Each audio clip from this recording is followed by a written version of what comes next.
everybody. I'm your lovely host, Toast. Welcome back to the Crumb Scale, my silly little review series of sorts, mostly just me ranting about movies. Today I am joined by my lovely co-host, Poe. Yes. And Hello. technically this episode is being recorded before the actual 4th episode, so technically this is 4, but it's going to be 5th. The movie we're talking about today is Transformers 1. Unfortunately, one of the movies this year that got robbed of like every reward.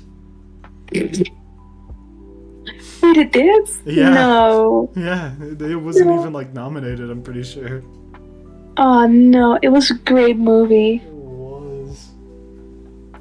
So, obviously, spoiler warnings moving forward. Since I'm probably spoiling everything, man. It's so spoiled. Since what does that even mean? I don't know. Okay. But yeah, that warning, basically, because we're going to be discussing the entire movie and the details and the plot lines and whatever you liked and disliked. So yeah. So we haven't watched it yet. So something about this movie, it was already Jover before it even started for its theatrical run because Paramount sucks at advertising their films. They kind of just expect one trailer to do good, but they don't realize that you need multiple trailers for people to get hyped. So there was like 2 trailers for this movie. Actually, no, I think there was only one. I think there was only one trailer. Alright, in post you'll add by text if which one it was. But no, I probably won't. I had not seen a single trailer. I mean, I walked into the movie theater and I saw like a poster hanging for it. And I was like, oh man, this looks dooky. And then I just went to my movie. What do you mean it looked dooky? No, I disliked the design of their faces. I mean, I understand now why, because of the original style that they used. They want to bring back. But to me, it looked so funky because I'm used to, the Autobots from, Bumblebee and stuff. Oh, it's so Jover. So yeah, I was a little confused by that. But then finally, Toast and Hyper, they persuaded me to watch it with them, and I was very positively surprised.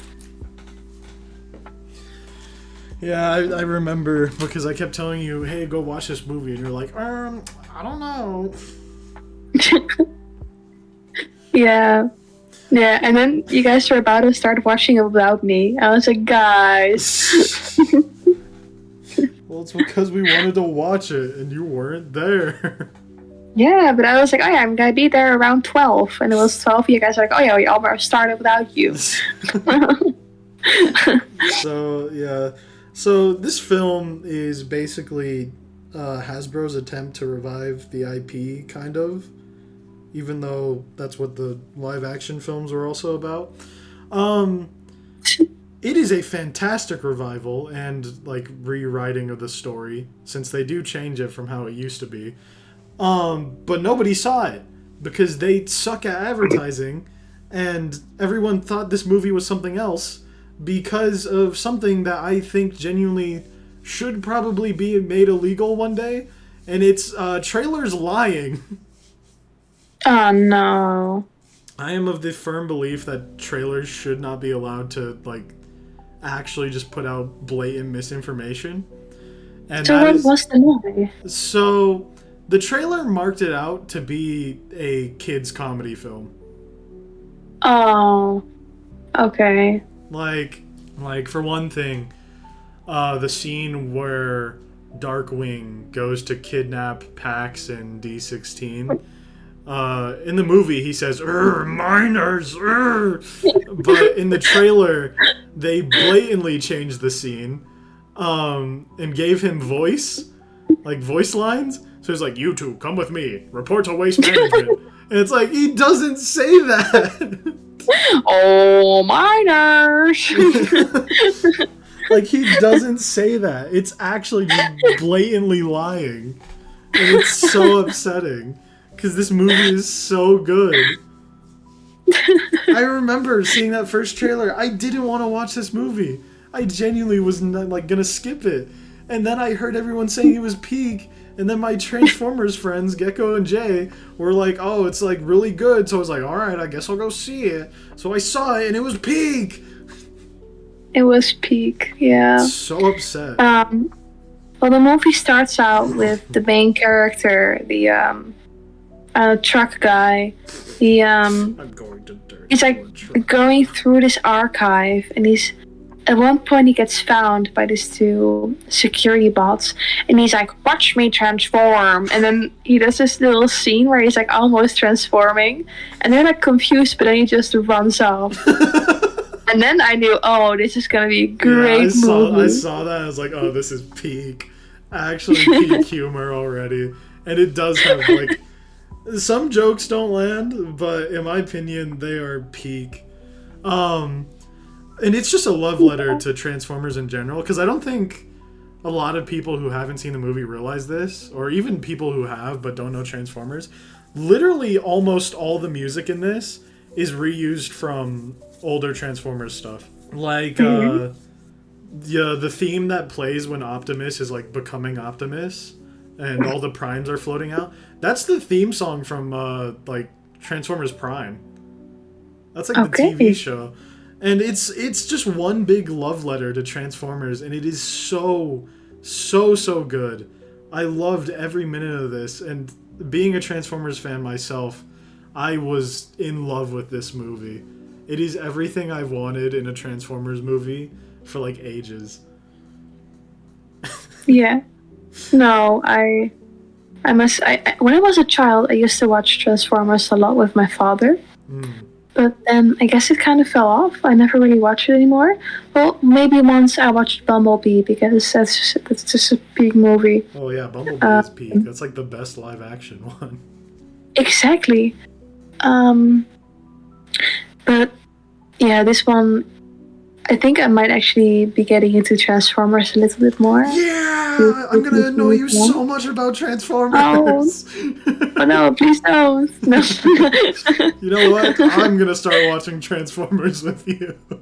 We should watch Transformers together. We should. Like all the movies. Real. The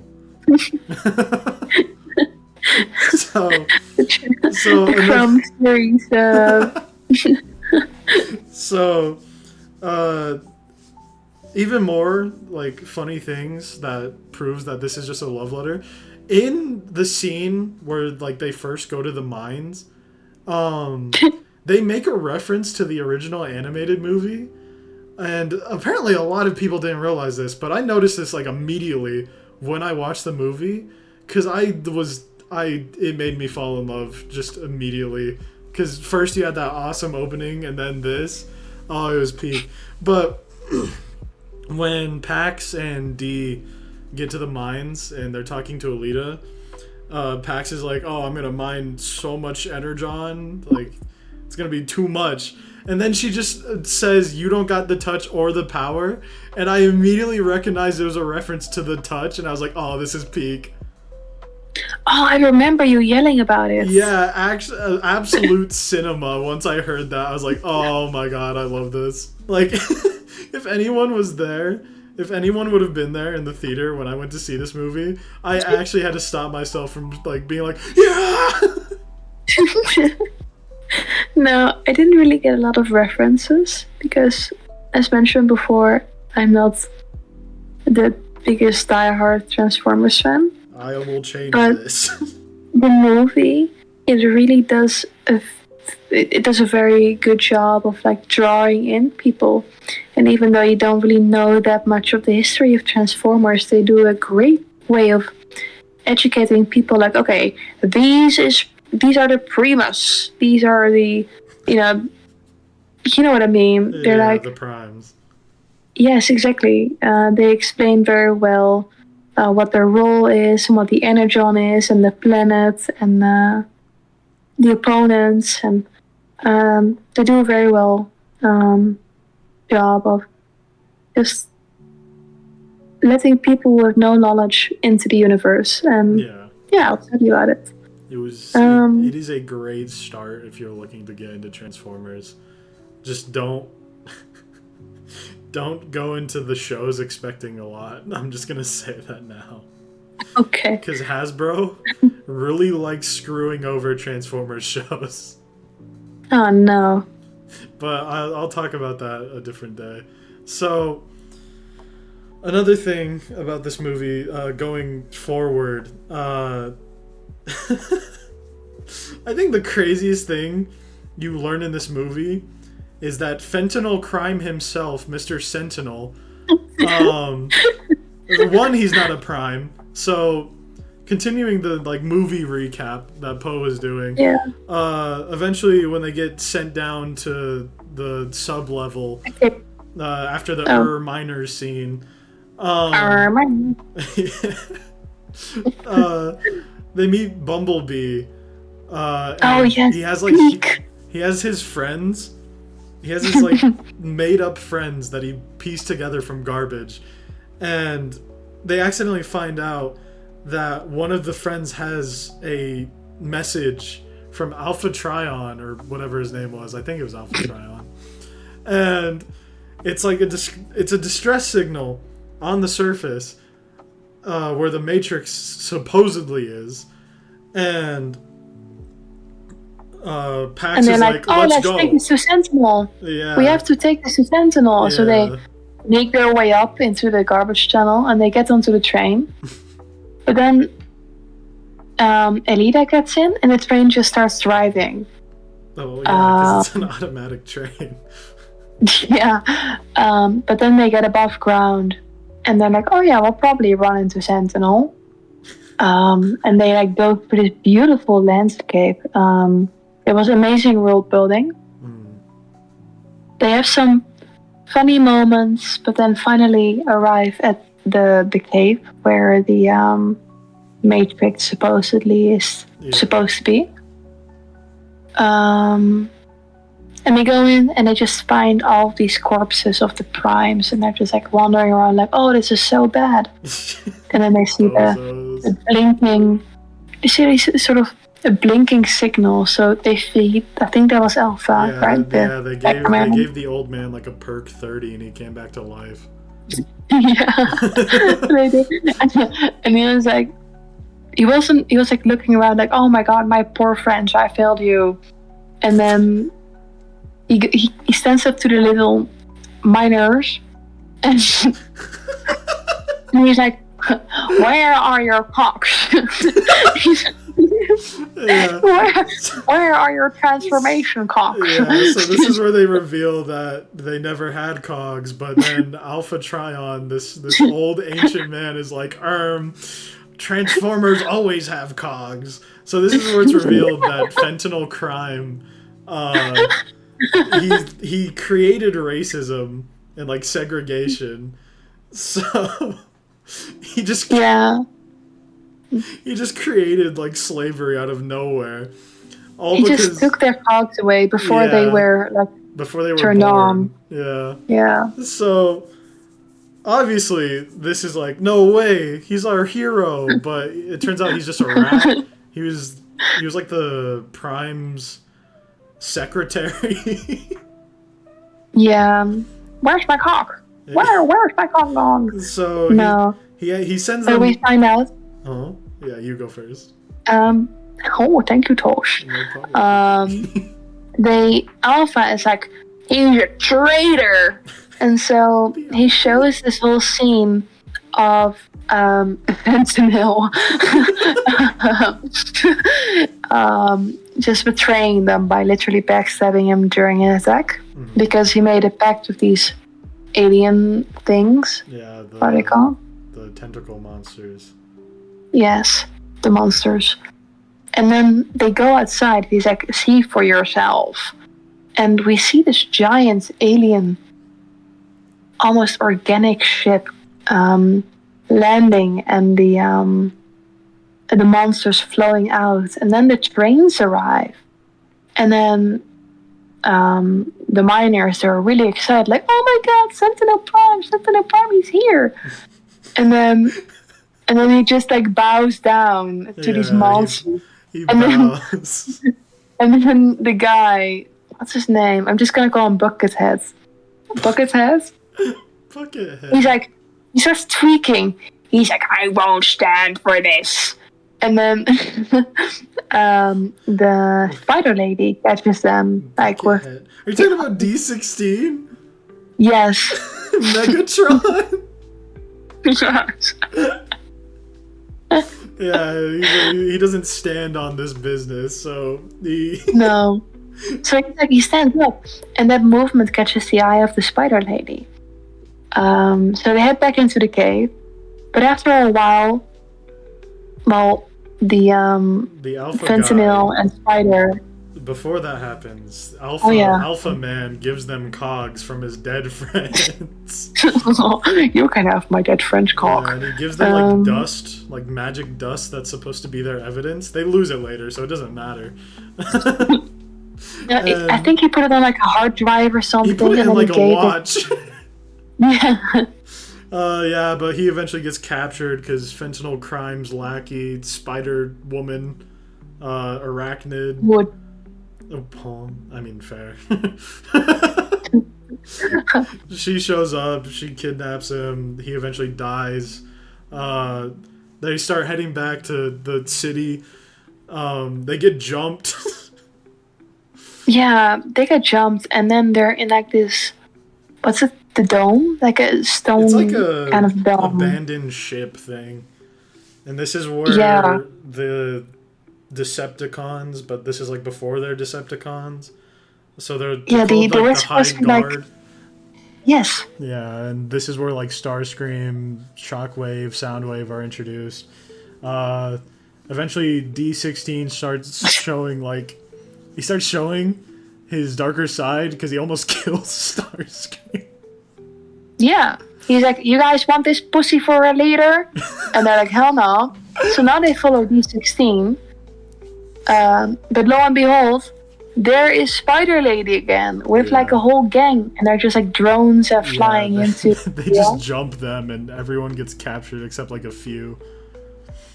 Yeah, Bumblebee and D16 they got taken. Oh yeah, this is also the scene where Optimus has like the most brutal kill I have ever seen, and it's because he hugs one of the drones and he starts like transforming and twisting him. Oh yeah, I remember. I saw that. I was like, dude, holy! Like I know the drones aren't alive, but like still. Yeah. And then we get this scene with Fentanyl and D16 and Bumblebee, and Fentanyl is like abusing the hell out of him. Oh, yeah. He's like branding him and beating him up. You could say he committed some fentanyl crimes on that man. Yes. Was this when the good guys invaded? They were like... Yeah, well, okay. It happens like sort of during, but after.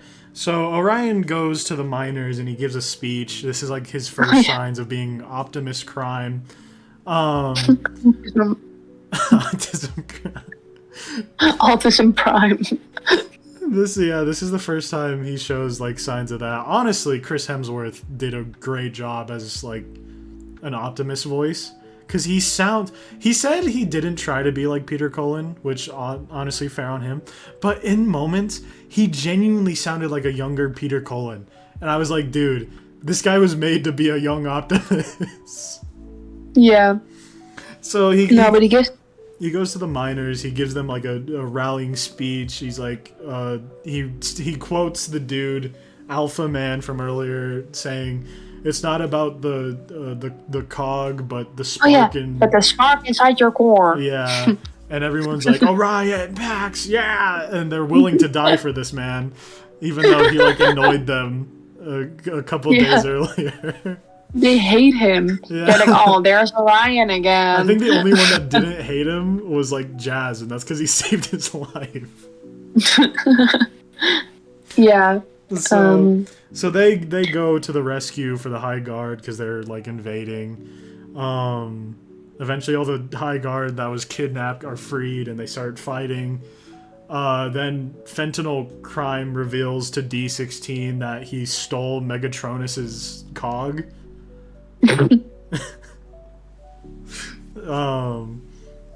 And since we didn't bring it up earlier, Megatronus was one of the, like, I think 12 primes. And it was D16's idol, and in any continuity actually is how he gets the name Megatron. Yeah. And then it's revealed that they no longer have proof of Fentanyl actually, being a rat. Yeah, because so they're like, Wait, no, that gets destroyed in the invasion of the High Guard base, I think. Yes. Yeah, and then they're like, we need some proof. And then they see a spider lady like flying around, like, oh, there's our proof. Yeah, so they kidnap her, they decapitate her, really. And they use her as like footage of him admitting to his crimes, his fentanyl crimes. Yeah. And all of Iacon is just flabbergasted at this because, they looked up to this man. He was like their hero. And this is where the most impactful scene in all of Transformers history happens. And it is D16 just trying to kill this man. Yo, yeah. He's like going full on feral, trying to rip this dude limb from limb. He rips his wings off, if I remember correctly. Yeah. And that was later, because first Optimus tries to intervene. No, he gets hurt. That happens before that, because he can't fly, I think. Or did he have his wings? I swear he rips them off.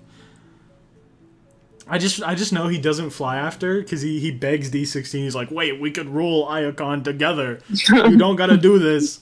And D16 just doesn't care. Bro is there to kill his op. Yeah. So, obviously, Orion, being the good man he is like, wait, D, you don't kill him. The remaking You'll be just like him. Yeah, the rebuilding of Iacon can't start with an execution. Don't be like Sentinel. And this just drives D insane. So he straight up just kicks Optimus out of the way. He kicks Pax away.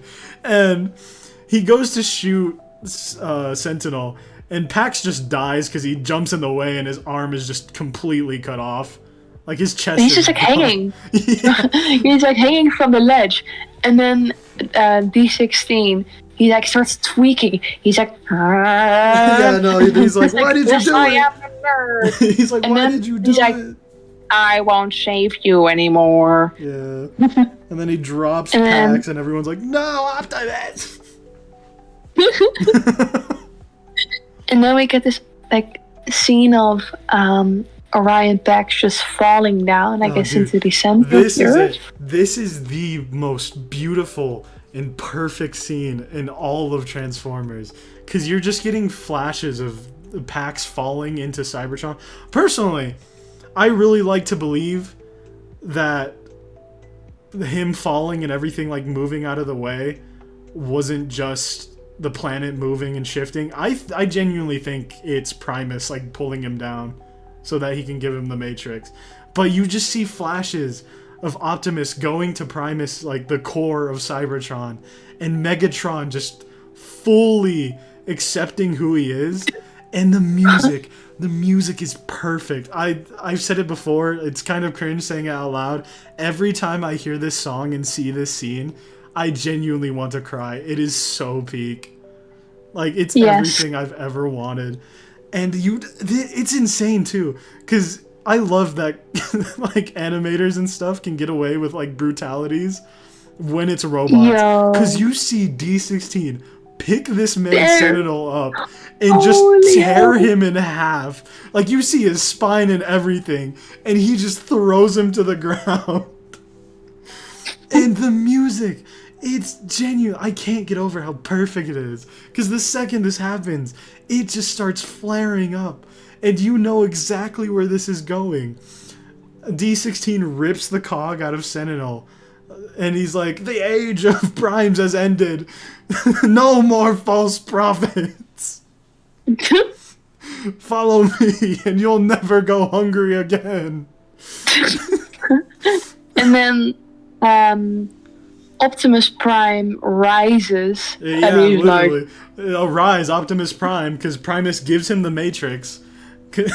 yeah, Because to explain that, the Matrix like destroyed itself because no one was worthy for it, and Primus saw Pax's act as like, you've been chosen, you're worthy of this, the last of the Primes, and he's born as Optimus. He flies up, and this is where the big climactic like end battle happens, and it's just so good.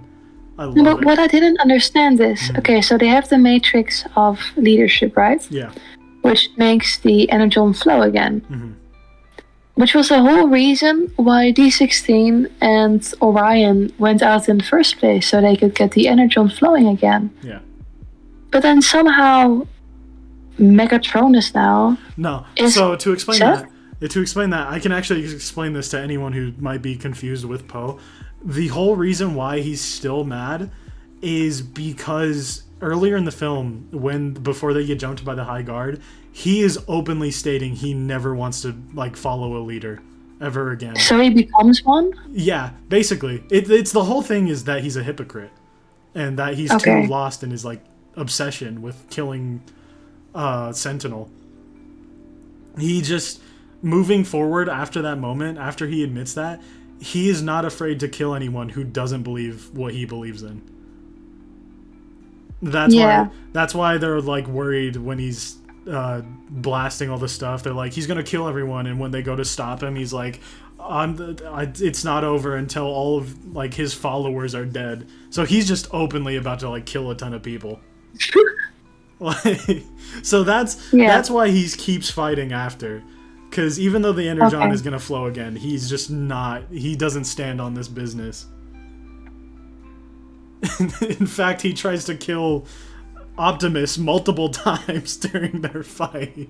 Yeah, until Optimus pulls out the weird flying axes. Dude, that was cool. What do you mean weird? That's awesome. I loved it. No. Wow, No. I see how it is. You hate me. No, I hate the axes. So yeah, then eventually the fight's over. Optimus technically wins, and he kind of banishes D, who is now Megatron, away. And Megatron's like, "This isn't over, Prime." And they set up a sequel, and it looks so cool. I'm so upset because we're never getting a sequel, even if like what? Yeah, we're never getting a sequel because of two factors. One, the movie, although it did make back like how much it costed to make it, it was very low. And two, Hasbro has announced they are no longer funding any shows, games, or movies that use their IPs anymore.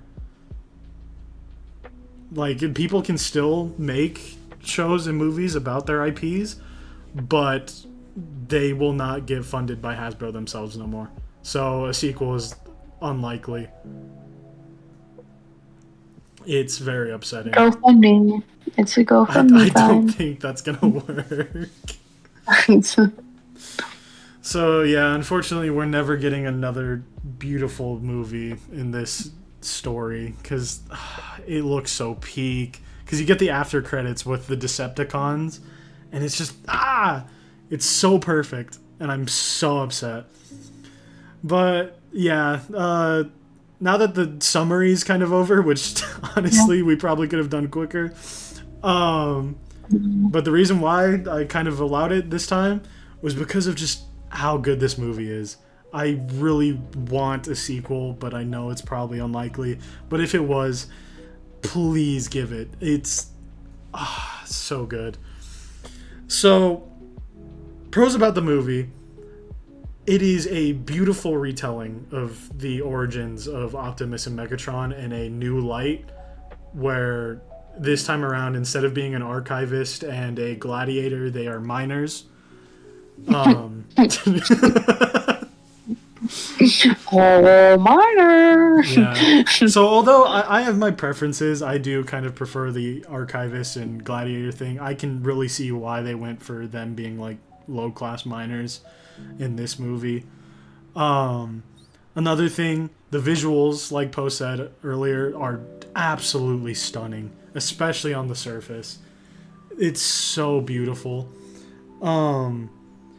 As I said before, the music, although it does reuse a lot of music from older Transformers stuff, it is basically a love letter to all those things, and they are perfectly utilized in any scene they are in. And design-wise, I personally think these are like some of the best. Poe said earlier the faces are ugly. No, listen, they grew on me. They grew on you? Because I learned they were like, oh yeah, they're actually from the original style. That's better. Yeah. So, in my opinion, these are the best designs, and there's subtle changes in the movie that go on with the designs that just kind of prove how peak it is. Like, I don't think people realize it, but Orion and D up their size by like 3 times. Yeah. Yeah. So they start out as very short, and by the end of the movie, they are like giants. And, I mean, I guess you can say that for D16, it was the Megatronus cog, and I guess for Pax, you can say it's the Matrix, but still, it is crazy. Cons about the movie, though. Here we go. There are a few. Sometimes the jokes didn't land, but, you know, that's alright because they're kind of outmatched by how many good jokes they have. There are a few jokes that I found funny that other people probably wouldn't. Like, in my opinion, Bumblebee's Badassatron is one of my favorite bits in the movie. Yes. I love it so much, but apparently people don't like it and think it's annoying. I also really liked the scene where Bumblebee, once more, breaks into the newscast room, and he just starts ripping everything apart, but he didn't need to do that because the people in there were on their side. Yeah. And no, Bumble was my favorite character. Is it because he's just you? But yes. But there was one critique that I had, and that I felt like the most funny jokes were at the start of the movie. Yeah. And as the movie got on, we lost a lot of that. Well, yeah, probably because they didn't tell as many jokes by the end of the movie. Because you see a dude rip a dude in half. Yeah. Okay. True. True. Did you want Megatron to rip him in half and be like, well, that just happened. yeah, true.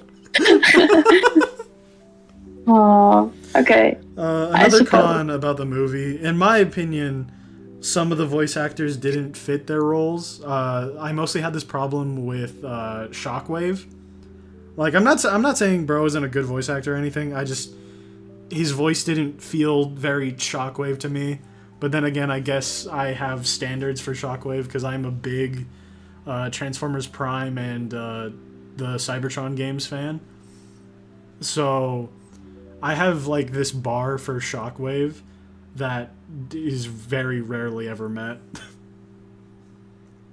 Who is this character? Shockwave's One Eye. The one that... No, I know. But I never even knew him before I saw Transformers 1. Okay, so before Transformers 1, in the original show, he's a silly scientist dude. In the things I just mentioned, like the Cybertron games and the Prime TV show, he's a beast. He's actually just Satan, but worse. Like, he commits acts against other living beings that are so, like, horrendous. I feel like most terrorist organizations would probably fear this man. Like, it is... He is a scary individual. And in this, he takes more after, I think, the G1, where he's a silly scientist. Okay. Yeah. Thank you for the... You're welcome, Pookie. Yeah. A lot of people don't realize it, but in Transformers, there's a lot of messed up stuff. Okay. What I did... Also, one plus that I liked is that Alida, that she mostly cared about her career. She was willing to let a man die, Bo. Yeah, I liked it. Fair enough, honestly. You're saying you would let me die if it meant you'd save your career?